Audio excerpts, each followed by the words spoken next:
បងរៀមបំនងក្រេបលំអងបុផាដូចជាផ្កាអត់មានខ្លឹមសារសងឡើយបងប្រាថ្នា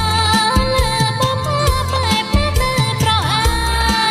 រៀមប្រាថ្នាតែកុលាបមួយមិនលុយបានដោយតាមពីងកន្លងខ្ញុំរៀលកំឡងមើលកំឡងទេណាសុភាពវាចាណានូនអមិនហ៊ានខ្លាចប្រព្រានបំណងលំអងហើយហៅចោលទៅរៀមសូមចាប់ដៃជាប់និស័យកុំបីថ្លៃបារម្ភយើងទាំងពីរសាងស្នេហ៍ឧត្តមសាងសុខធម៌នៅក្នុងជីវិតតែមួយ